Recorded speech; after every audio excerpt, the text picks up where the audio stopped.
돈이 없어 병원을 못 가는 것을 해결하고자 의료보험 제도를 강행 퍼스트레이드로 있는 동안 내가 공을 들이고 열과 성을 다한 일이었으므로 지금 정부에서는 그런 정책들이 국민 통제 수단으로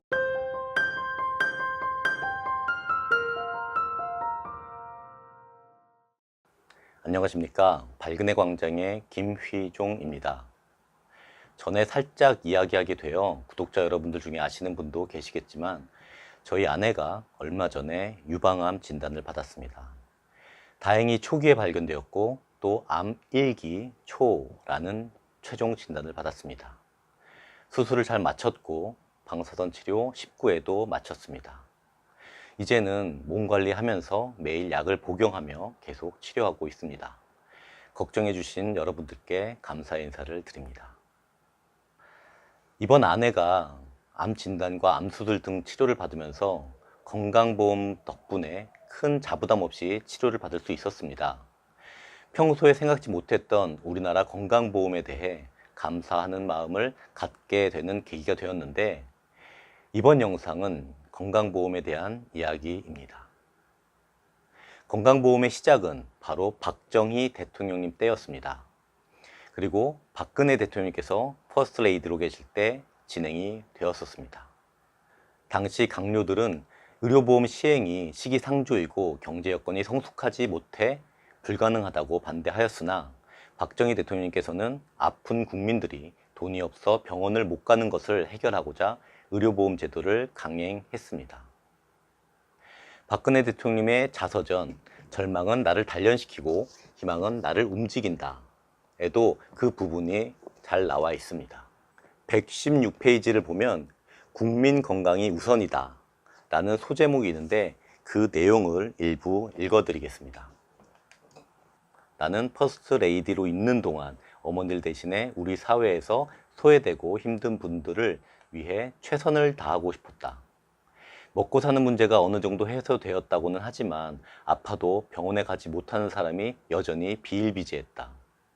어머니는 양지 무료 진료소를 세워 의료 혜택을 받지 못하는 불우한 사람들에게 각별한 정성을 쏟았다. 나는 어머니와 함께 봉사활동에 나선 길에서 마주친 풍경을 오랫동안 잊을 수가 없다. 어머니가 돌아가시고 난 뒤 나는 그 충격으로 체질이 바뀌면서 한동안 몸 때문에 고생을 했다. 한 번은 열이 심하게 올라 며칠 동안 혹독한 고통을 겪었는데 심하게 앓고 나니 건강하게 사는 것이 얼마나 중요한지 새삼 깨달았다. 나는 열심히 무료 진료소를 다니며 봉사활동에 참여했다. 그들은 살면서 가장 큰 걱정이 몸에 병이 들었을 때라고 입을 모아 말했다. 의사 선생님, 우리 며느리가 아픈데 병원 한 번 못 가고 약 한 번 못 써봤어요. 한 할머니의 눈물겨운 호소는 내 가슴에 푸른 멍이 들게 했다. 살림이 어려운 서민들에게 병원의 문턱은 턱없이 높았다. 하루빨리 의료보험 제도가 정착되어야 한다는 것을 다시 한번 절감했다.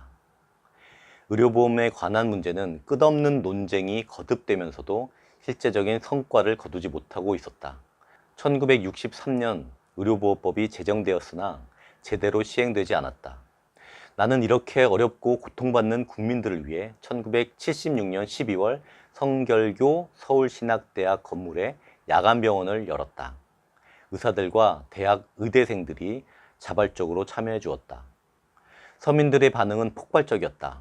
그곳은 노인의 경우 무료 진료를 원칙으로 하고 일반인에게는 실비만 받았다. 이곳은 1979년 새마음병원이라는 이름으로 재탄생했다. 1987년까지 이곳에 다녀오고 간 사람은 연인원 430만 명에 이르렀다. 무료 진료를 수가로 환산하면 100억 원이 넘는 큰 돈이었다. 나는 아버지에게 우리나라도 제대로 된 의료복지시설 제도가 절실히 필요합니다 라고 말씀드렸다. 아버지는 심사숙고 끝에 의료보험 제도의 기틀을 확고히 마련한다는 결정을 내리셨다. 국민소득이 1천만 불도 안 되는 우리 경제 현실에서 너무 이른 것이 아니냐는 경제학자 등 여러 사람들의 반대가 많았지만 아버지는 확고한 의지로 추진하셨다. 먹고 사는 것도 버거운 상황에서 당장 눈앞에 있는 것만 보자면 시기상조일 수 있었으나 좀 더 멀리 내다보면 우리 사회에 꼭 필요한 제도였다. 1976년 드디어 기존의 의료보호법을 전면 개정하고 1977년 7월 1일을 기하여 5인 이상 사업장 근로자들을 대상으로 강제 가입 성격의 의료보험제도를 실시하였다. 의료보험제도의 실시는 국민복지에 관한 여론을 형성하고 복지정책의 거대한 물꼬를 튼 계기가 되었다. 추진 과정에서는 어려움도 많았지만 이는 복지 선진국으로 가는 첫 신호탄인 셈이었다. 퍼스트레이드로 있는 동안 내가 공을 들이고 열과 성을 다한 일이었으므로 내게도 큰 보람이었다. 라고 자서전에 밝히셨습니다. 서울 부가연동에 세워진 새마음 종합병원입니다. 이 병원은 새마음 봉사단이 연건평 917평의 5층 현대식 건물로 지은 것인데 입원 병상 100개, 내과, 외과, 산부인과, 안과, 치과 등 9개와 물리치료실 등을 갖추고 있습니다. 이 병원은 새마음 정신에 따라 65세 이상 노인에게는 전액 무료로 치료해주고 소득이 낮은 주민에게는 실비만 받습니다. 이렇게 시작된 우리나라 의료보험은 2000년 1월 1일부터 건강보험이라는 명칭으로 변경되어 현재까지 우리 국민의 삶에 크게 작용하고 있습니다. 박근혜 대통령께서는 대선 공약이나 재임 기간 내에서도 국민의 건강을 위해서 의료정책에 신경을 많이 쓰셨습니다. 정책이라는 것이 여러 가지의 종합적인 판단과 복합적인 이해관계 속에서도 국가와 국민을 위해 잘 작동되어야 하는데 그런 면에서 박근혜 대통령 재임 기간 동안에도 많은 의료정책들의 성과들이 있었습니다. 4대 중증질환 보장성 강화, 3대 비급여 개선 등 굵직한 공약들을 상당 부분 이행했고 좋은 평가도 받았습니다.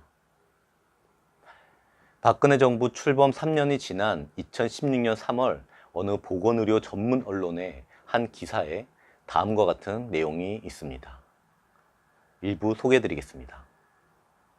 국민들이 체감하는 영순위 의료정책은 국가 예방접종이었다.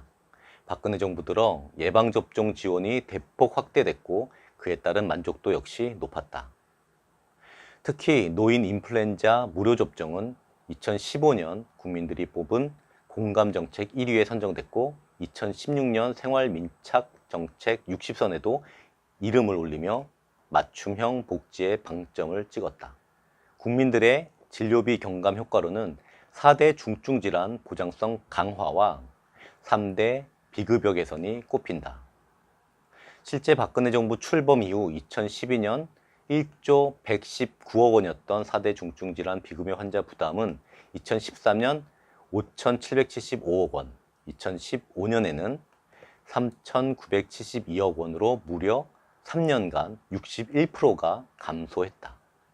그 외에도 여러 가지 성과들이 많이 있습니다.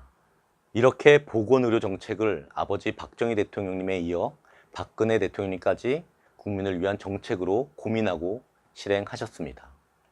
지도자라면 당연히 그렇게 해야 되는 것이 마땅하나 지금 정부에서는 그런 정책들이 국민 통제 수단으로 쓰고 있습니다. 그 현실이 너무나 개탄스럽습니다. 하루라도 빨리 박근혜 대통령께서 자유의 몸이 되셔서 밝은의 광장으로 나오시기를 희망하며 구독과 좋아요 눌러주시고 응원과 후원 그리고 멤버십 가입 부탁드리겠습니다. 감사합니다.